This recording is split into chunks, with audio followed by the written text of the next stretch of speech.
Welcome to the Kent Lapp Podcast. You mentioned not being I think you said not being a fan of the high growth marijuana stock. Is that because you're not a fan of further legalization, or you're just saying that could be the future is a little bit uncertain there, or you're not a fan of putting too much money into it because it could go you're just not sure how it could shake out? I should probably retract that I'm not a fan of it. That's probably a bad thing to say. It's just more of it's outside of the box related to its volatility right now. Sure. Yeah. Those I have 2 high growth marijuana stocks that are part of my 15 portfolio, and the other 13 are really boring, just long standing. They're not going to see a 5% jump in a day, while the marijuana stocks could drop 12% by lunch and then be back positive by 3:30. So it doesn't reflect my overall investing strategy and mentality. But I definitely, I'm going with my gut on it. Yeah, that makes sense. What do you think? Where do you see the future of marijuana in this country? I truly believe that it'll be federally legal, probably in the next 5 years. Wow. Either way on the president, like if Trump, you'd still say the same, and Biden, you'd still say the same? I think that the tax revenue, if it stays Republican, who are notoriously on the side of opposing it, I think that the ball's already started rolling down the mountain for it. And once we see on a national level the tax benefits associated with it, I think they're not going to be able to look away from it. Mm-hmm.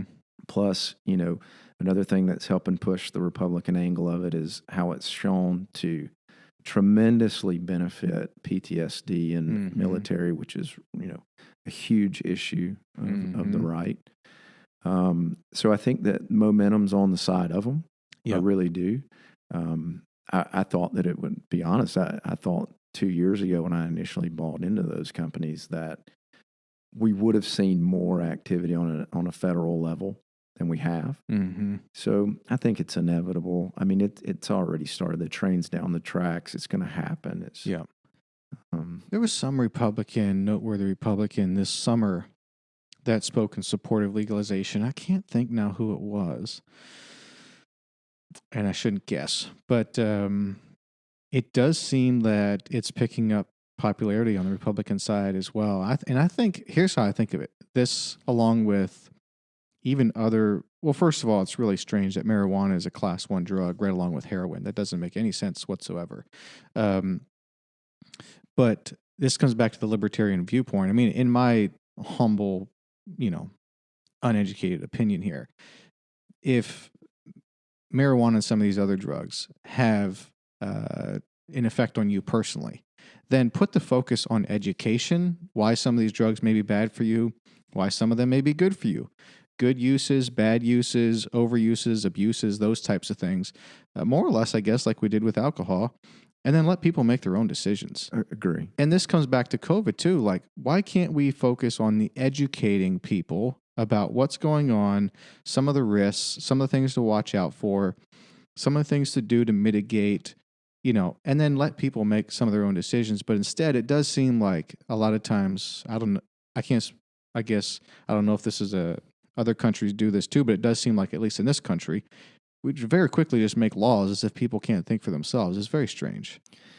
Yeah, it's weird, and I've tried to think about that as to why that's, why that occurs even to this day. And I think if anything, there's an uptick in that thought of just issuing laws to where people they don't know what's best for themselves. And it's kind of boiled down into just human nature. I'm really fascinated with it on the politician level of why they think and deem that it's best, when I agree with you 100%. I mean, at the end of the day, I would love for a government to take the position of just educating society on the wrongs, rights, the scientific data that supports it, making that information readily available for us to make our own decisions. Exactly. Versus, experimenting on our own illegally in different ways. I mean, it just opens it up to, sort of a Pandora's box of, forcing people to go about it when there's just an easier answer right in front of us. Exactly. Yeah, I agree. There was some documentary I was watching this summer that it was this was in another country, and there was an organization that was going in to these areas where there was high levels of addiction on very hard drugs. And instead of like trying to get people to just come clean right away, they would go in there and pass out clean needles and start talking to them and start making friends and start telling them about some of the ways that what they're doing is very beneficial, or I'm sorry, very detrimental to their health. While at the same time, they're passing out clean needles. So they're in one way, you could look at it as they're sort of facilitating the bad use of these hard drugs, but in another way, at least they're using a clean needle because these people are going to use these drugs anyway, whether it's a dirty needle or a clean needle, and dirty needles are very bad. And spreading disease. But at the same time, they're educating. So it was less about like trying to change behavior based on the law, and it was more about making some humanitarian efforts in the meantime while educating them on what they're doing is very, very bad for themselves and trying to get them hope for the future. Because I think that hope for the future, that's a big piece to this whole thing when it comes to, some of the negative habits we have, whether that's, I even think sometimes with junk food, and some of these drugs, like the issue here is we don't have or that person maybe doesn't have the hope for the future that they should. And then that's where we should put some attention. Help them, help them with that, like the core issue, not just the surface issue, the core issue, work on that, which is the harder work. Yeah. Not treating the symptoms, but really getting down to what's at the core of it. And I'm in favor of, it's strange to hear this coming from a libertarian, but I'm in favor of trying things outside the box like that.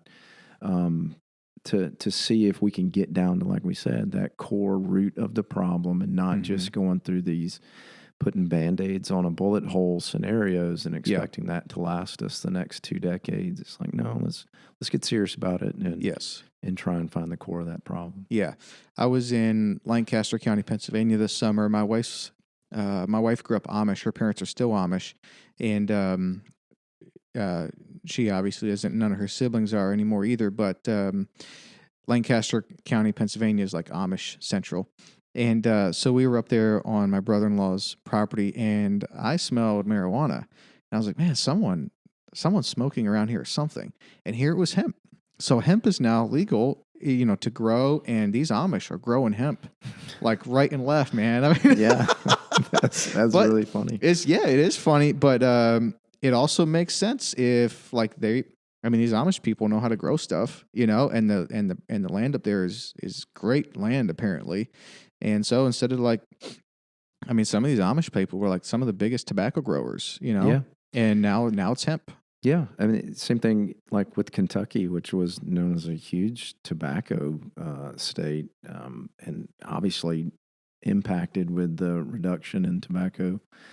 I just think that they're a perfect state to take this on. And, obviously there's another thing too, is there's the lack of opportunity in that state. And it's not only is it a path to generating more revenue to help with, the school system, the infrastructure and things like that, but also giving people opportunity in a region that's not generating a lot of opportunity. Exactly. Yeah. That's what I think is really helping that push as well. Yeah. Bourbon and hemp might be Kentucky's, might help them. Apparently Kentucky's not in a great place financially. No. I think Fadi mentioned that. I hadn't known that. No. Huh.